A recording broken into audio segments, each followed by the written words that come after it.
வணக்கம். உண்மையான இயற்கையினுடைய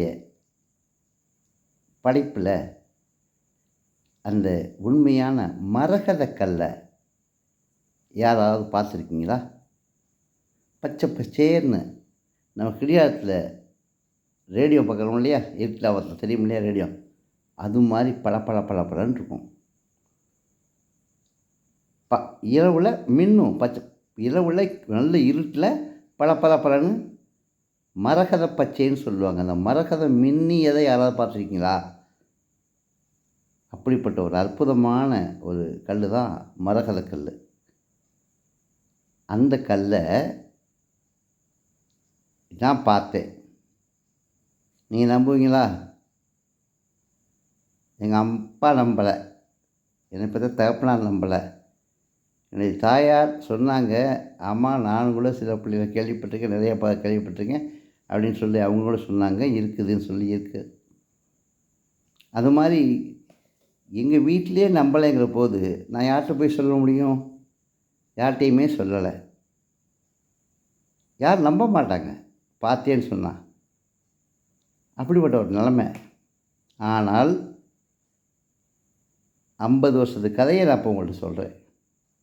50 வருஷத்துக்கு முன்னாடி உள்ள அந்த கதையை, எனக்கு அப்போ 17 வயசு 18 வயசு இருக்கும். அந்த கதையை நான் ஒரு உண்மை கதையை உங்கள்கிட்ட சொல்லி, ஏன்னா மக்கள் தெரிஞ்சுக்கணும் இல்லையா? நான் அறிந்த சில விஷயங்களை உங்கள்கிட்ட சொல்கிறதுனால வரக்கூடிய மக்கள் தெரிஞ்சுக்கிடுவாங்க. அப்போ ஒருத்தர் ஒரு விஷயங்களை சொல்லத்தான் உலகத்தில் உண்மைகள் நிரம்பியிருக்கும். அப்போது அந்த கல், மரகத கல், நான் படுத்திருந்தேன் வீட்டு வாசப்படியில். அப்போது அந்த கடை வாசப்படி பக்கத்தில் இரவு, நல்ல மழை பெஞ்ச நேரம், இரவு. அந்த இரவு 1 மணி, 12 மணி, 1 மணி, 1:30 மணி, 2 மணி கூட இருக்கலாம். அப்போ எனக்கு அந்த மணியெல்லாம் தெரியாது, நல்ல இருட்டு. ஏதோ நான் எந்திரிச்சு பார்க்கும்போது பக்கத்தில் பார்த்தா ஒரு 10 அடி 6 அடி 5 அடி 6 அடியில் பளபளன்னு பார்த்தா மரகத பச்சை அப்படிங்கிறது இப்போ நான் உங்கள்கிட்ட சொல்கிறேன். அன்றைக்கி என்னென்னு எனக்கு தெரியாது, ஏதோ ஒன்று. ஆனால் சொல்லியிருக்காங்க, பாம்பு ரத்தனத்தை காக்கும் அப்படின்னு சொல்லி. ரத்தனம் சிவப்பாக இருக்கும், ஆனால் இது பச்சை மரகத கல், பச்சை பளபளன்னு மின்னுது. ஆனால் இது எப்படி என்ன பண்ணுறது? அப்போ சொல்லியிருக்காங்க, ரத்தனத்தை வைக்கும், போய் தொட்டோம்னாக்கா அப்படியே பாஞ்சு கொத்திடும். அந்த பயம் வேறு, பாஞ்சு கொத்துமாங்க. இதை நான் கேள்விப்பட்டிருக்கேன். அதை பார்த்தோன்னே எனக்கு ஒரு பயம். அப்படியே சரி பாப்பா மேலே இப்படி லேசாக மெதுவாகத்தான் எந்திரிச்சேன் பாருங்கள். வேகமாக ஏதோ ஒன்று வந்துச்சு, அப்படியே கவ்விக்கிட்டு எடுத்துகிட்டு போயிடுச்சு. அந்த கலையினுடைய வாசப்படி கீழே எடுத்து போயிடுச்சு. அதை எடுத்துகிட்டு போகும்போது ஒரு அதிசயம் நினச்சி பாருங்கள். எந்த இடத்துலேருந்து எடுத்துச்சோ அந்த இடத்துலேருந்து அந்த வாசல் படியில் அடியில் போய் நுழைஞ்ச அந்த பொந்து வரலையும் ஒரு பச்சை பசேல் அந்த கல் இருந்த மாதிரியே ஒரு கோடு, அந்த கல் இருந்த மாதிரியே ஒரு கோடு, அதே கலர் தான். நான் பயந்து அப்படியே, அந்த சின்ன பிள்ளையெல்லாம் நான் 17-18 வயசு தானே, பயந்து போய் பார்த்துட்ருக்கேன்.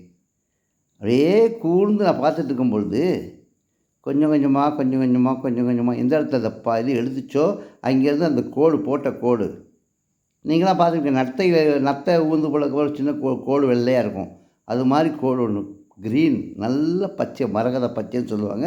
அன்றைக்கி தான் இது மரகத பச்சைங்கிறதே நான் கண்டுபிடிச்சேன். அன்றைக்கி தான் நான் பார்த்தேன். இதுவரையும் நான் யார்கிட்டையுமே சொல்லலை. சரி, வீட்டிலே இந்த தாய் தகப்பனே நம்பலையே. அப்படி இருக்கும்போது அவங்களும் வளர்ச்சிருந்தாங்க, எல்லாத்தையும் சொல்லி நான் நம்ப மாட்டாங்க அப்படிங்கிறதுனால நான் சொல்லலை. இப்போ இதை ஏன் நான் சொல்ல வர்றேன்? சில உண்மைகளை சொல்ல வேண்டிய அவசியங்கள் இருக்குல்ல, அதனால் சொல்ல வரல. இது உண்மையான விஷயம். இந்த உண்மையை நான் உங்கள்கிட்ட சொல்கிறேன். நம்புகிறவங்களுக்கு ஓகே, நம்பாதவங்க சரி நானும் கதையாக்குன்னு சொல்லலாம். அது எனக்கு விருப்பத்தில் சொல்ல வேண்டிய விஷயத்தை நான் சொல்லிட்டேன் அவங்கள்ட்ட. அப்போ அந்த கல் பார்த்தேன், போயிடுச்சு உள்ள. மறுநாள் போய் வீட்டில் சொன்னேன், கேட்கலாம், நம்மளை ஏதாவது கனவு கண்டிருப்பான். எங்கள் அப்பா சொல்கிறாரு, கனவு கண்டிருப்பான்னு சொல்லிட்டாங்க. வீட்டில் ஒரு ஆமான்னு சொன்னாங்க. இப்படி தான் நடந்துச்சு உண்மை. இதுதாங்க நடந்த உண்மை. அதோடு விட்டுட்டு ஒரு 25 வருஷம் 25 வருஷம் இருக்காது. ஒரு ப ஆமாம் இருக்கும். 20 வருஷத்துக்கு மீதாமல் 20 வருஷம் கழிச்சு அந்த இடத்துல வீடு கட்டுறதுக்காக நான் குழி தோண்டிக்கிட்டு இருந்தேன்.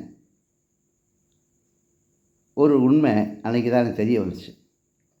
அப்போ அந்த குழி தோண்டிக்கிட்டு இருக்கும்போது ஒரு மூஞ்சூர் ஒன்று, ஆனால் அந்த மூஞ்சூர் தான் இருக்குமா. அதாவது ரத்தினம் வந்து பாம்புகிட்ட இருக்குமா சிவப்பு கல், மூஞ்சூர்கிட்ட வந்து பச்சைக்கல் மரகதம் இருக்கும் அப்படிங்கிறது நான் கேள்விப்பட்டது. அப்போது அந்த குழியில் ஒரு மூஞ்சூர் ஒன்று கிடந்துச்சு. நான் என்ன பண்ணேன், பக்கத்து வீட்டுக்காரங்கள்ட்ட, அக்கா அந்த கொஞ்சம் வாரி கொடுங்களேன், ஒரு மூஞ்சூர் ஒன்று கிடக்குது, அதை எடுத்து விட்ருவோம் மேலே, பாவம் அப்படின்னு சொன்னேன். அப்போது ஏத்தா அவ்வளோ சின்ன இதுக்கு போய் இந்த மாதிரி பண்ணிகிட்டு இருக்கேன் அப்படின்னு சொல்லி ஒரு வாளி எடுத்து போட்டு அதை இறக்கிச்சு எடுத்து தூக்கி போட்டேன். அப்போ அவங்க சொன்னாங்க, அவங்களுக்கு சொல்லியிருந்தேன், அக்கா நான் இந்த மாதிரி பார்த்தேன், நீங்கள் இருந்துச்சு இந்த இதில் அப்படின்னு சொன்னப்போ அந்த அம்மா சொன்னாங்க, அக்கான்னு சொல்லி, அது எடுத்தாச்சுப்பா, அது எடுத்துட்டாங்கன்னு சொன்னாங்க. யாருக்கா எடுத்ததுன்னு பக்கத்து வீட்டில் ஆள் பேரை சொன்னார். ஏதோ சரி நல்லா அவர் எடுத்துக்கொண்டு போய் ஏழ்மையாக இருந்தவங்க எடுத்துக்கொண்டு போய் ஏதோ ஓரளவுக்கு எங்கே உள்ள விற்றாலும் தெரியல, யார்கிட்டயோ விற்றுப்பார். அவர் உயிரோடு இருக்க வரலையும், அவர்களுக்கு இப்போ கூட்டு சேர்ந்த உயிரோடு இருக்க வரலையும் நான் அந்த விஷயம்லாம் சொல்லலை. அவங்களாம் இல்லை, இப்போ எல்லாமே இறந்துட்டாங்க. அந்த அம்மா பக்கத்தில் இருந்த அம்மா, அந்த அம்மாவும் இறந்துட்டாங்க. அவங்க தான் சொன்னாங்க, எடுத்தாங்கத்தா, யாருன்னா இந்நாள் எடுத்தாங்க அப்படின்னாங்க. ஓஹோ, அதுதான் ரொம்ப வறுமையில் இருந்தவங்க வசதியாக இருக்காங்களோ அப்படின்னு நினச்சிட்டு, சரி இறைவனுடைய செயல், இறைவன் யாருக்கு கொடுக்கணுமோ அவங்களுக்கு கொடுப்பான்னு சொல்லுவா இல்லைங்களா, அது மாதிரில இறைவன் யாருக்கு கொடுக்கணுமோ அவங்களுக்கு கொடுப்பான். அவங்க ரொம்ப வறுமையில் இருந்தாங்க, அவங்களுக்கு அந்த கல் கிடைச்சது மூலமாக அவங்க ஒரு நல்ல நிலைமைக்கு வந்து நல்லா இருக்காங்க. அவ்வளோதான். அந்த ஓஹோன்னு ஒன்றும் இல்லை, ஏதோ சொற்ப விலைக்கு எங்கேயும் விற்றுட்டாங்க, அவங்களுக்கு யாரை ஏமாற்றி வாங்கிட்டு போயிட்டாங்க. இன்றைக்கி தான் பல கோடிக்கு சொந்தமான ஒரு சொத்து தெரியும் உங்களுக்கு. மூஞ்சூர் வந்து இயற்கையான ஒரு மரகதை கிடச்சிருந்தா எப்படி இருக்கும், அது எங்கே இருக்குது எதுவும் தெரியாது. நான் இவ்வளோ நாள் யார்கிட்டையும் நம்ப மாட்டாங்களே சொன்னேன். இருந்தாலும் வருங்கால மக்களுக்கு நான் சொல்லி வைக்கிற ஒரு நிலைமைக்கு நான் இதை சொல்லி வைக்கிறேன். மூஞ்சூர்னு சொல்லக்கூடிய அதில் அதுதான் சொல்லுவாங்க, அந்த பாம்பு வந்து சிவனுக்கு வாகனம், பாம்பு இல்லையா, சிவனுடைய காலத்தில் இருக்குது அந்த உயர்வானது. அதே மாதிரி இந்த மூஞ்சூர் வந்து பிள்ளையாருடைய இது, மக்கள் போற்றி வழங்குறதுக்கு முக்கியமான காரணங்களும் அது அவங்கள இருக்கலாம் அப்படின்னு என்னுடைய ஒரு சிந்தனையாக இருந்துச்சு. எல்லா மக்களுடைய ஒரு இதில் இப்படி ஒரு நிலைமையில் அந்த மரகதக்கல்லை உண்மையிலேயே இயற்கையான ஒரு மரகதக்கல்லை பார்க்கக்கூடிய ஒரு வாய்ப்பை இறைவன் எனக்கு கொடுத்தான். அந்த வாய்ப்பை நான் வந்து உங்களை அது எப்படிங்கிற விஷயத்தையும் உங்களை நான் சொல்லிட்டேன். அது மாதிரி இந்த மரகதக்கல், மரகத பச்சை என்று சொல்லக்கூடிய மரகதக்கல்லை நேரடியாக நான் பார்த்தேன், இறைவனுக்கு கொடுத்தான்னு சொல்லி இந்த ஒரு விஷயத்தை உங்களுக்கு நான் தெரியப்படுத்தணும் அப்படிங்கிறதுக்காக தெரியப்படுத்திட்டேன். மரகதம் என்பது பச்சை, அது உண்மையான இயற்கையான கல். மாணிக்கம் என்பது சிவப்பு கல், அதுவும் பாம்புடைய இதிலிருந்து வரக்கூடியது. இது மூஞ்சுள்ள வாயில் இருக்கணும்னு சொல்லியிருந்தேன். நன்றி. நான் உங்களுக்கு விஷயத்தை சொல்லிவிட்டேன். நன்றி, வணக்கம்.